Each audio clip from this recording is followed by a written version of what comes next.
Em destaque no Panorama CBN, Polícia Federal mira Ciro Nogueira por suspeita de propina de R$300 mil do Banco Master. Lula e Trump conversam por 3 horas. Em clima de bom humor, PIX e facções criminosas ficam de fora. Ataques na região do Estreito de Hormuz aumentam tensão à espera de resposta do Irã. Anvisa retira produtos da IP do mercado por risco de contaminação. Briga entre jogadores do Real Madrid termina com atleta no hospital. Panorama CBN. Olá para você que está aqui comigo, eu sou Leandro Gouveia e essa é a segunda edição do Panorama CBN de quinta-feira, 7 de maio de 2026, agora com a data na abertura do podcast a pedidos. Bora lá?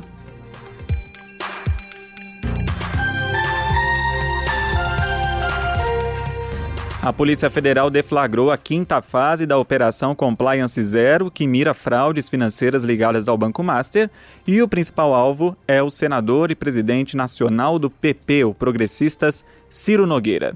A ação foi autorizada pelo ministro André Mendonça, do Supremo Tribunal Federal. Os policiais saíram para cumprir 10 mandados de busca e apreensão e um de prisão temporária em endereços no Piauí, São Paulo, Minas Gerais e no Distrito Federal. Além disso, a Justiça bloqueou mais de R$18 milhões em bens e valores. Ciro Nogueira mantinha uma relação estreita com Daniel Worcaro, do Banco Master. A PF aponta que o senador recebia uma mesada de R$300 mil para atuar pelos interesses do banco no Congresso. Há suspeitas de que esse valor tenha subido para R$500 mil. O esquema incluía ainda o uso de um imóvel de luxo de Worcaro como se fosse do senador, além do pagamento de viagens internacionais, jatinhos particulares e jantares em restaurantes caros em Nova York. Agora, um ponto central da investigação é a chamada Emenda Master. Segundo a PF, a assessoria do próprio banco escreveu o texto de uma emenda, um projeto de lei, para aumentar a garantia de depósitos bancários de R$250 mil para R$1 milhão. Na prática, a ideia era aumentar a cobertura do FGC, o Fundo Garantidor de Créditos, que era uma das principais estratégias para atrair investidores para os CDBs do banco. Essa emenda, escrita então pela assessoria do Banco Master, foi entregue em um envelope na casa de Ciro Nogueira e apresentado por ele no Senado sem qualquer mudança. Tanto que uma mensagem mostra Worcaro comemorando a emenda apresentada por Ciro, dizendo: "Saiu exatamente como mandei". Interlocutores do banco disseram que a medida tinha o potencial de sextuplicar os negócios do Master e provocar uma hecatombe no mercado financeiro. Ciro apresentou a proposta no Senado em agosto de 2024, mas, é claro, ela não foi aprovada.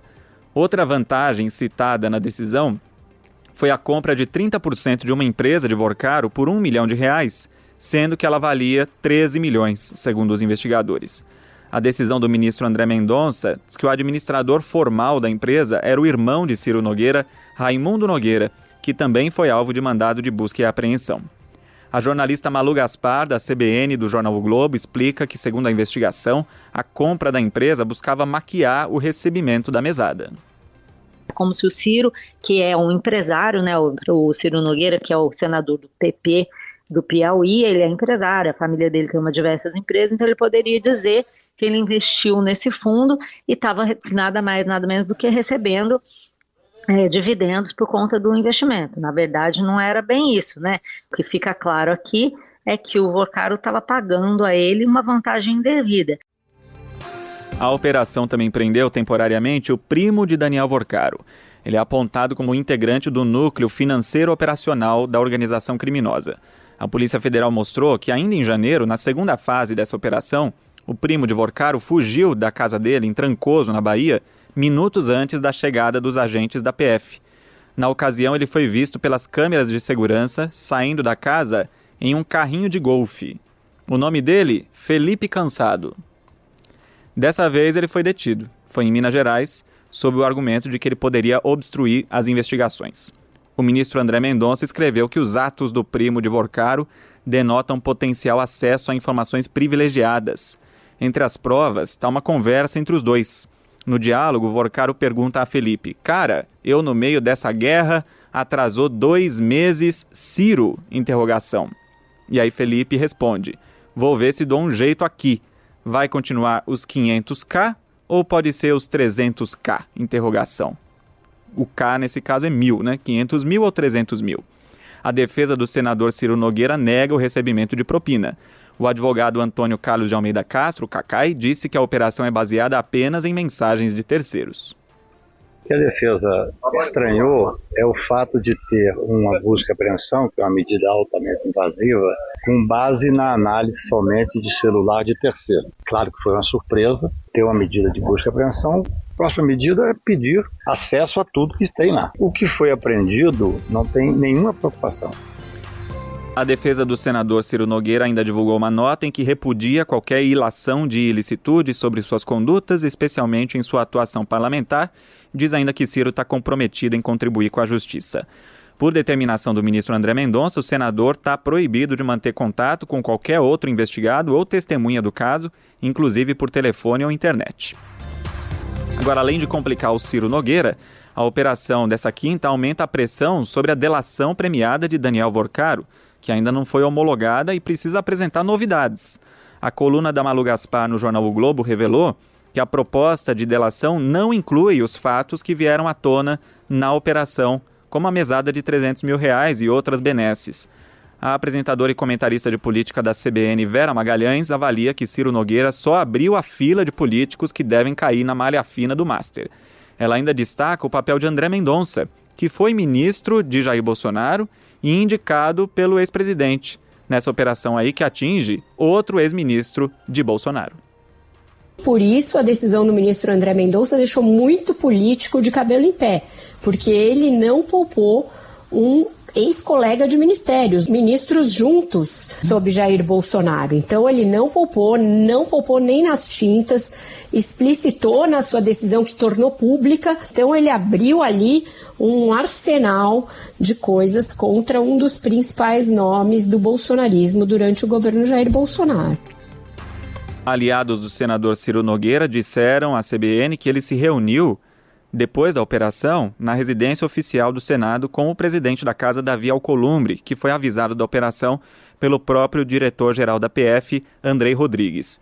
Ciro Nogueira vai alegar que é vítima de perseguição política por causa da derrota de Jorge Messias, indicado pelo governo para o STF e que era apoiado por André Mendonça, também evangélico. O governo pressiona agora pela abertura de uma CPI. O líder do governo na Câmara, Paulo Pimenta, do PT, disse que o Congresso precisa dar uma resposta e que não pode haver acordos para abafar o caso. Ele sugeriu que existe um esquema apelidado de Bolsomaster, envolvendo operadores do governo passado. A líder do PP, o Progressistas, no Senado, partido de Ciro Nogueira, Tereza Cristina, afirmou que tudo precisa ser investigado e também tem que dar direito de ampla defesa e não julgar antes de saber o resultado das investigações. O senador e pré-candidato à presidência Flávio Bolsonaro, do PL, sem citar Ciro, disse que as informações são graves e que espera ampla apuração do caso. O ex-governador de Minas Gerais e pré-candidato à presidência Romeu Zema, do Novo, também reagiu e chamou de safados os envolvidos que recebiam mesadas e viagens de luxo. O presidente Lula foi questionado sobre esse assunto lá nos Estados Unidos. Disse que é difícil comentar acontecimentos do Brasil enquanto está por lá, mas ressaltou que a ação ocorreu por determinação judicial e que espera que todos os investigados sejam inocentes. Essa foi a última resposta da entrevista coletiva que ele deu na tarde dessa quinta-feira, depois do encontro com o presidente Donald Trump na Casa Branca.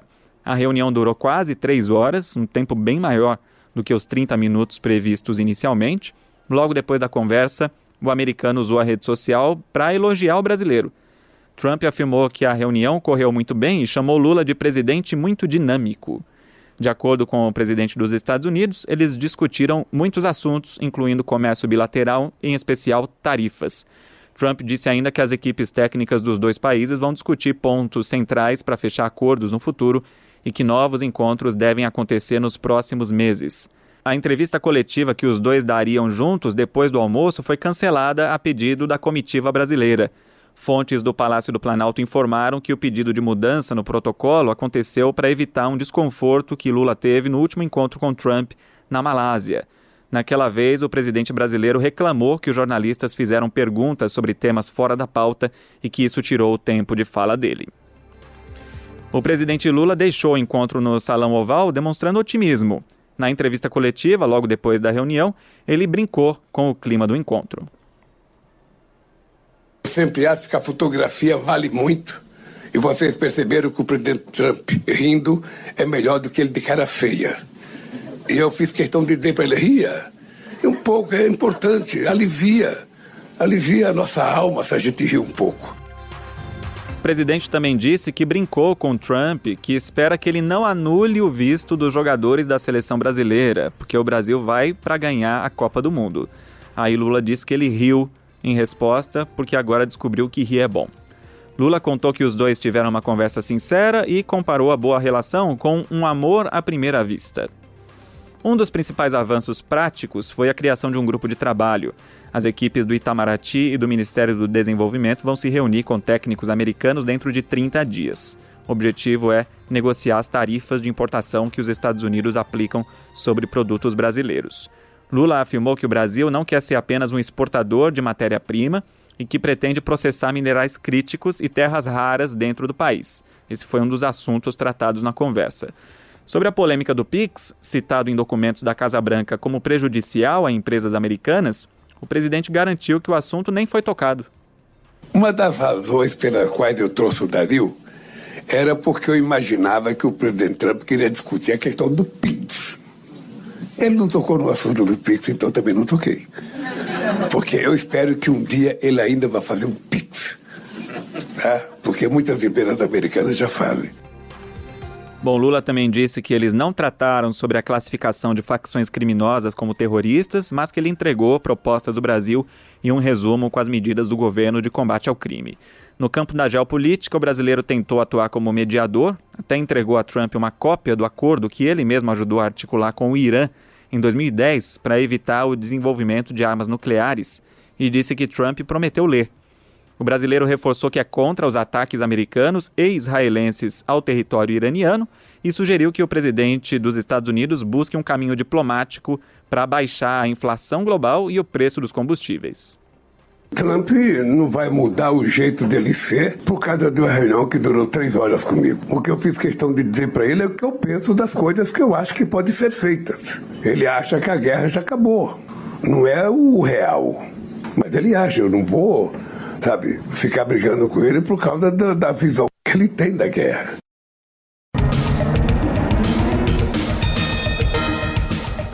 A guerra não acabou não, e os militares dos Estados Unidos realizaram ataques nessa quinta-feira contra o Irã no porto de Qashem e na região de Bandar Abbas.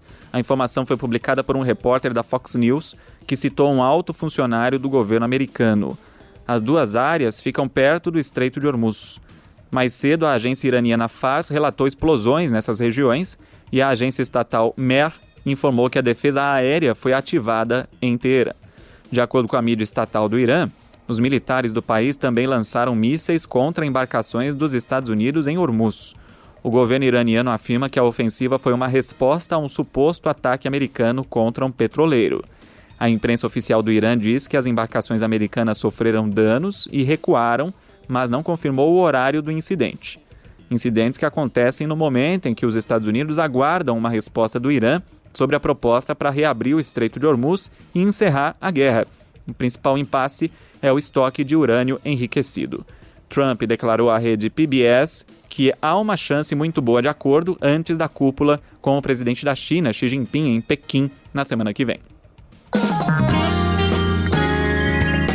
O petróleo ficou praticamente estável nessa quinta-feira à espera desse acordo. No momento em que eu gravo o podcast, o barril do tipo Brent é negociado a $100, queda de quase 1%. O principal índice da Bolsa de Valores de São Paulo caiu fortemente, 2,38%, aos 183.218 pontos. Além da queda do petróleo, influenciaram também os resultados de empresas como Bradesco e Axia, que é a antiga Eletrobras. O dólar comercial subiu 0,05%, cotado a R$ 4,92. O euro vale R$ 5,77, com baixa de 0,04%.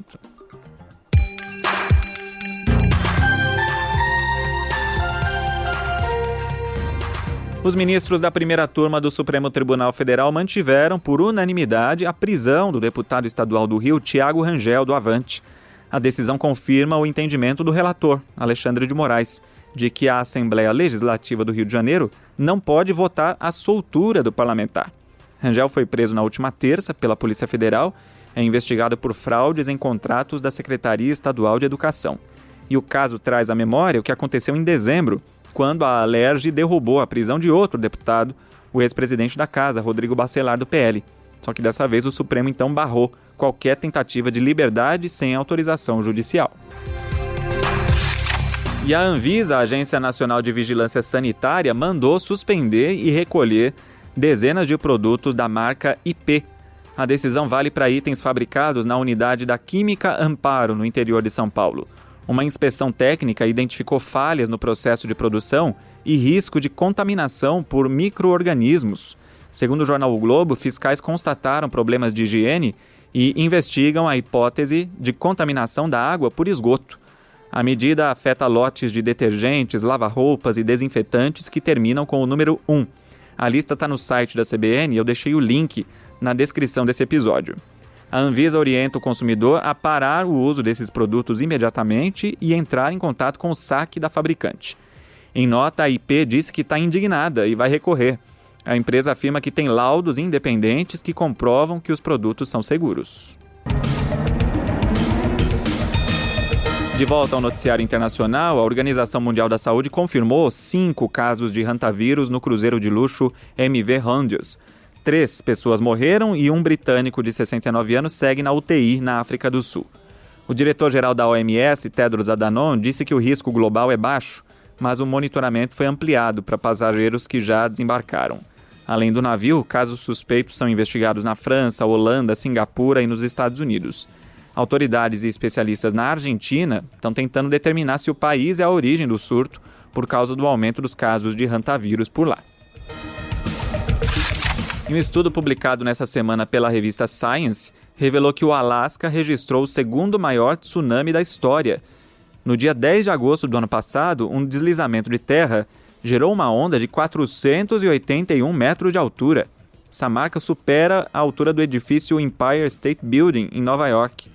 O fenômeno foi causado pelo recuo de uma geleira por causa das mudanças climáticas, o que deixou a montanha sem apoio.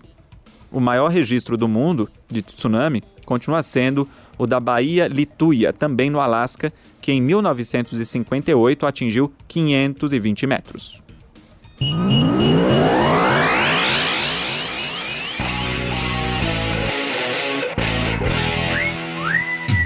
E o clima no Real Madrid esquentou, viu? O clube confirmou que o volante uruguaio Federico Valverde sofreu um traumatismo craniano depois de uma briga com o companheiro de equipe, o francês Aurélien Tchouaméni. Segundo o jornal espanhol Marca, os dois saíram no soco no vestiário do centro de treinamentos. O clube abriu um processo disciplinar contra os atletas e informou que Valverde vai ficar em repouso por até 14 dias. O desentendimento começou ainda no treino de quarta, por causa de divididas mais fortes. E a situação piorou nessa quinta, quando o uruguaio se recusou a aceitar um pedido de desculpas. Está parecendo o Santos, o Real Madrid, né? Valverde foi levado ao hospital, mas negou agressões. Em nota, ele afirmou que se feriu ao bater a cabeça em uma mesa durante a discussão.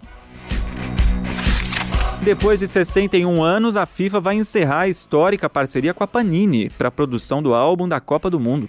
A partir de 2031, a empresa responsável vai ser a Fanatics, por meio da marca Topps. O acordo vale para todas as competições da federação, incluindo os formatos digitais, e prevê a distribuição gratuita de 150 milhões de dólares em brindes aos torcedores ao longo do contrato. A relação com a Panini começou no Mundial do México, em 1970, quando o Brasil foi tricampeão. A Fanatics já opera as ligas americanas de basquete e futebol americano e hoje comanda as vendas nos estádios da Copa do Mundo. E a cantora colombiana Shakira gravou no estádio do Maracanã, no Rio de Janeiro, o clipe da música Dai Dai, que é a nova faixa oficial da Copa do Mundo de 2026. A música é uma parceria com o cantor nigeriano Burna Boy.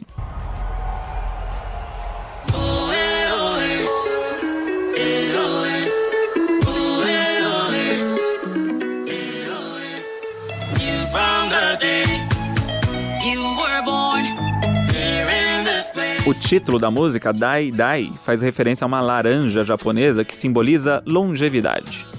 Esse aí é o 4º projeto da Shakira com a FIFA. A música vai integrar o álbum oficial do torneio. A Copa de 2026 vai ser a primeira com 3 países sede, né? Estados Unidos, México e Canadá. E o clipe, gravado no Brasil na íntegra, tem lançamento previsto para o dia 14 de maio.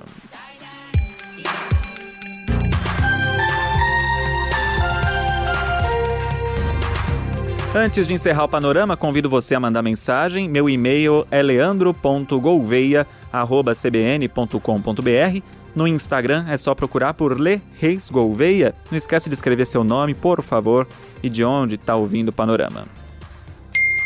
Olha, por unanimidade, a turma do Panorama votou, então, para eu dizer a data de gravação do podcast no início do Panorama. E aí, representando todos os ouvintes, trago aqui a mensagem da Ivanilde Oliveira, que escreveu: quando termina um programa, o Spotify traz outro na sequência. E às vezes é um bem antigo, de semanas, e eu acabo ouvindo. Mas seria bom saber logo no início de que dia é o noticiário. Então tá bom, tá feito. Obrigado pela sugestão ao ouvinte que não se identificou ontem. E eu vou fazer isso a partir de hoje, então já fiz. Ivanilde Oliveira, que é de Limoeiro, Pernambuco, homenageando também todos os ouvintes de Pernambuco.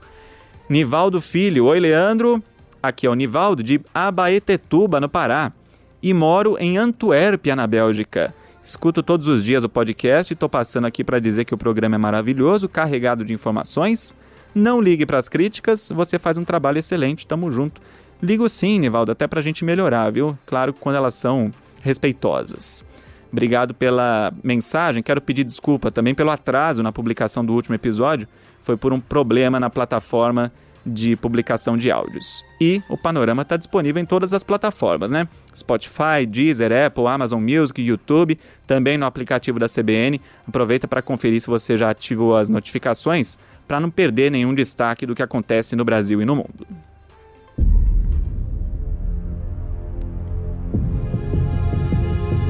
E tá no ar, hein? O podcast PCC, o Salve Geral, a série documental da CBN em parceria com o jornal O Globo, marca os 20 anos dos ataques que pararam São Paulo em maio de 2006. O podcast tem 5 episódios e traz mais de 20 entrevistas. Entre os depoimentos está o do ex-delegado-geral da Polícia Civil de São Paulo, Rui Ferraz Fontes, que foi assassinado semanas depois da gravação. A repórter especial do Globo e apresentadora do podcast, Aline Ribeiro, falou sobre a entrevista.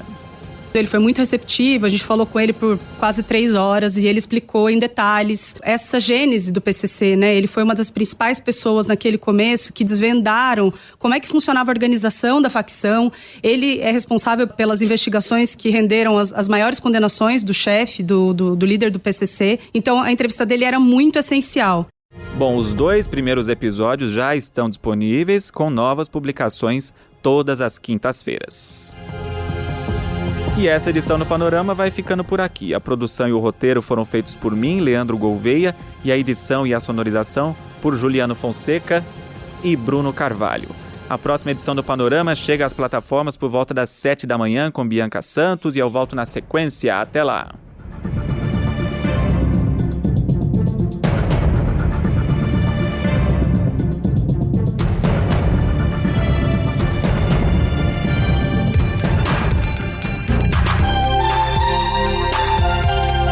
Panorama CBN.